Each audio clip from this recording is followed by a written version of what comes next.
अब इसको थोड़े से अच्छे से समझना है बेटा। सर ये आपका लैम्डा एम क्या है? सी। तो सबसे पहले लैम्डा एम सी की अगर हम बात करें बेटा, तो लैम्डा एम सी का मतलब होता है किसी भी अनंत तन्यता पर नहीं है, ये नॉर्मल तन्यता पर चालकता है जो भी दी गई है।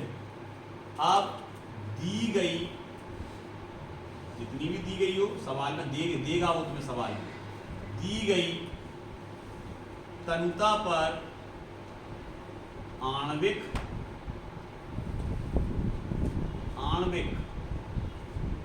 या तुल्यांकी चालकता, आणविक भी हो सकती है बेटा और तुल्यांकी भी हो सकती है, या तुल्यांकी चालकता, ये होता है लैम्डा एम सी। और लैम्डा एम इंफिनिटी क्या है? बस अनंत आ गया, तो यहां पर दी गई नहीं आएगा, यहां केवल ये आ जाएगा अनंत और पूरा जे तन्यता पर आणविक या तुल्यांकी। तो लिखने ही नहीं पड़ो सर, हमें तो लिखने ही नहीं पड़ो, एजेंट लग गया सीधे। बस दी गई और अनंत जो अंतर है, वो अनंत देगा तो दी गई निकालना पड़ेगा, दी गई देगा तो अनंत निकालना पड़ेगा। क्लियर? और अगर दोनों दे रहा तो अल्फा निकालना पड़ेगा। क्या निकालना पड़ेगा? अल्फा। अब थोड़ा समझे अपन कि आणविक चालकता और तुल्यांकी चालकता होती क्या है। तो अगर हम आणविक चालकता की बात करें बेटा, आणविक चालकता लैम्डा एम की बात करें, तो यह विलयन के आयतन पर निर्भर करती है कि विलयन कितने आयतन में है।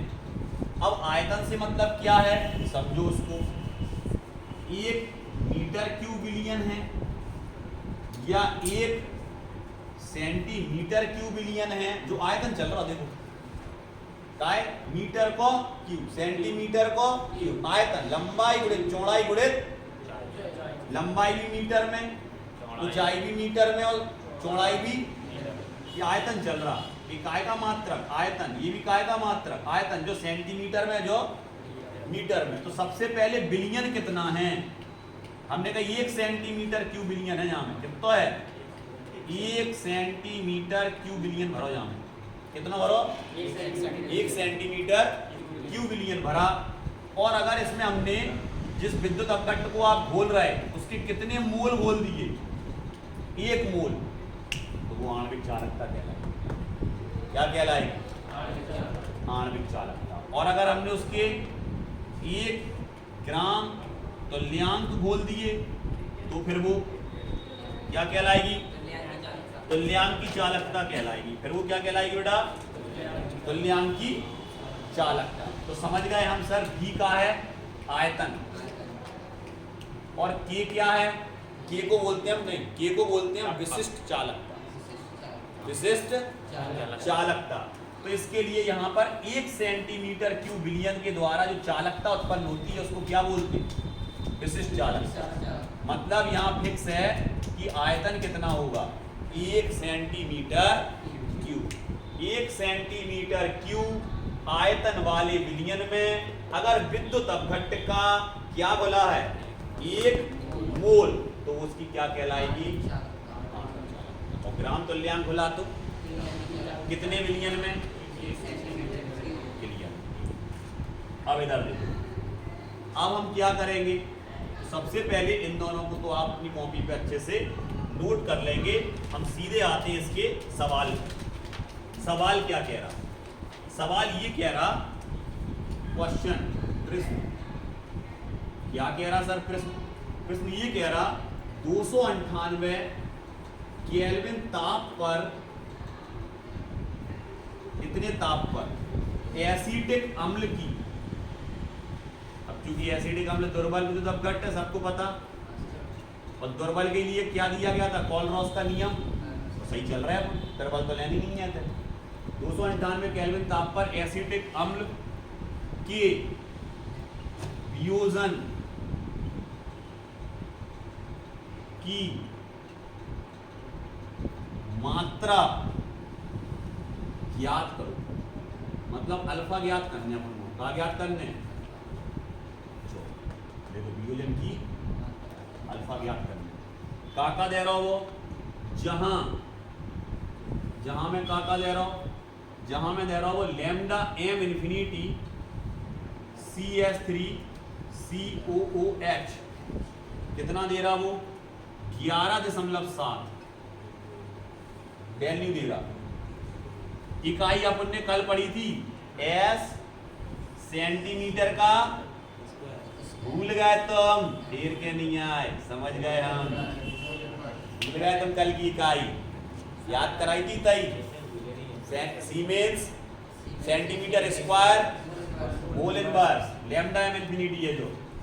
और वो क्या कह रहा हो, दूसरे में क्या दे रहा, वो दे रहा दूसरे में लैम्डा एम नहीं दे रहा, वो दूसरे में दे रहा आपको लैम्डा इन्फिनिटी CS3 COO पे नेगेटिव, इसकी चालकता दे रहा 49.9 49.9 यूनिट जॉई चाल है, इकाई जॉई चाल है।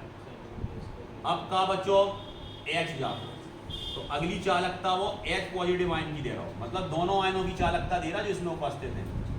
दूसरी H पॉजिटिव की आयन की चालकता कितनी दे रहा 34.9 लो, ये इकाई दो चल रही।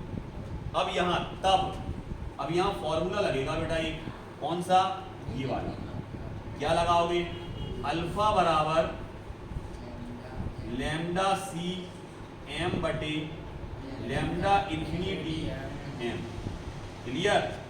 अब सर ये लैम्डा M कैसे निकालते, तो हम यहाँ कोने में लिख दे रहे हैं लैम्डा M, देखो लिखा है आगे, लैम्डा M किसके बराबर होता बेटा, धन आयन की चालकता, और दिख रही है हमें धन और ऋण आयन की चालकताएं, धन की भी और, समझ गया सर, कच्चू नहीं करना, ऊपर केवल जो लिखो पहले आप, काय की देखो जो है इन्फिनिटी नहीं C करना पड़ेगा बेटा, ये काय की चालकता है आपकी, यहाँ C लैम्डा M C कितनी दे रहा वो बटे, ये तो दो चालकता यहाँ है, काय की लैम्डा M इन्फिनिटी काय के बराबर हो, इसका तो मान सीधा रख दिया, इसका मान सीधा रख दिया, सीधा दिया था क्योंकि, तो सीधा रख दिया, इनको नहीं लिखना क्योंकि दिए नहीं है, आयतन दिया नहीं है, विशिष्ट चालकता दी नहीं है, तो जब विशिष्ट चालकता और आयतन दो ही नहीं है तो कहाँ से रख दो, वो मान केवल लैम्डा एम सी को दे रहा हो तो डायरेक्ट अपन ने लैम्डा एम सी को मान रख दो, क्लियर। अगर वो वहाँ पे विशिष्ट चालकता या आपको आयतन देता तो उनका गुणा करके इतने ऊपर लिख देते, क्लियर। दे तो अब जो ही दे रहा हो आप, तो हमने जो ही लिख दो डायरेक्ट, लेकिन यहाँ ये नहीं दे रहा, यहाँ वो ये दे रहा, तो इनको जोड़ के ये बना लो, क्लियर। आ गया सबको, क्या लिखोगे नीचे, धन बराबर में, जल्दी बताओ, 11.7 बराबर में कितना बनेगा, जोड़ लो यहाँ 49.9 और 34.8 आ जाएगा, हासिल की 1 9 4 13 और 1 4 4 3 7 और 1 कितना आ गया 84.8।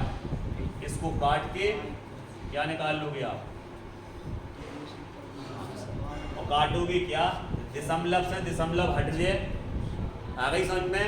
तो 117 से सीधो का लगा दो, 848 में भाग लगा दो, सरल है सवाल, कठिन तो नहीं है। कहाँ तक लिख लिया था आपने, यहीं तक, सूत्र तक, ये लिखो जो प्रश्न लिखो, जय को जो आज के आप लिखो।